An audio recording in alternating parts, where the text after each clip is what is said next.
Hi എല്ലാവർക്കും പുതിയൊരു വീഡിയോയിലേക്ക് സ്വാഗതം. ഇന്നത്തെ വീഡിയോയിൽ നമ്മൾ നോക്കുന്നത് SARൻ്റെ കരട് വോട്ടർ പട്ടിക പ്രസിദ്ധീകരിച്ച വിവരം നിങ്ങളെല്ലാവരും അറിഞ്ഞിട്ടുണ്ടാവും. അപ്പോൾ അതിൽ എങ്ങനെയാണ് നമ്മുടെ പേരുണ്ടോ എന്ന് പരിശോധിക്കുന്നത് എന്നാണ് നോക്കുന്നത്. നമ്മുടെ മൊബൈലിൽ നിന്ന് തന്നെ നമുക്ക് സെർച്ച് ചെയ്യാം. നമ്മുടെ പേര്, എപ്പിക് നമ്പർ, മൊബൈൽ നമ്പർ ഇതെല്ലാം വെച്ച് സെർച്ച് ചെയ്യാനുള്ള ഓപ്ഷൻ ഉണ്ട്. അപ്പോൾ അത് എങ്ങനെയാണ് എന്ന് നമുക്കൊന്ന് നോക്കാം. ആദ്യം നമ്മൾ ഗൂഗിളിൽ വോട്ടേഴ്സ് സെർച്ച് എന്ന് നൽകിയതിന് ശേഷം സെർച്ച് ചെയ്യുമ്പോൾ സെർച്ച് ഇൻ ഇലക്ട്രൽ റോൾ എന്ന് വരും. അപ്പോൾ അതിൽ ക്ലിക്ക് ചെയ്യണം. അതിനുശേഷം വരുന്ന പേജിൽ സെർച്ച് ബൈ എപ്പിക് എന്ന ഓപ്ഷൻ തിരഞ്ഞെടുത്തതിന് ശേഷം എപ്പിക് നമ്പർ നൽകണം. അതിനുശേഷം തൊട്ടുപുറത്ത് സെലക്ട് യുവർ സ്റ്റേറ്റ് എന്നുണ്ട്.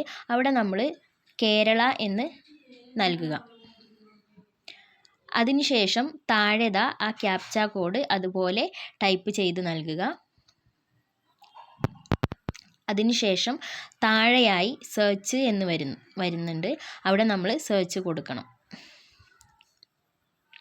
ഇതാ കണ്ടോ, ആ സെർച്ച് മഞ്ഞ കളറിൽ അവിടെ നൽകുക.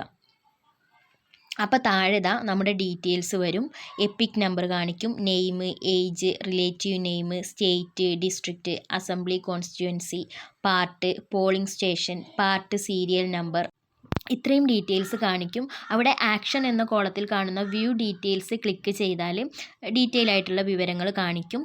ഇവിടെ പാർട്ട് എന്ന് ഉദ്ദേശിക്കുന്നത് ബൂത്ത് നമ്പറാണ്. പാർട്ട് സീരിയൽ നമ്പർ എന്നുള്ളത് കൊണ്ട് ഉദ്ദേശിക്കുന്നത് നമ്മുടെ വോട്ടർ പട്ടികയിലെ ക്രമ നമ്പറാണ്.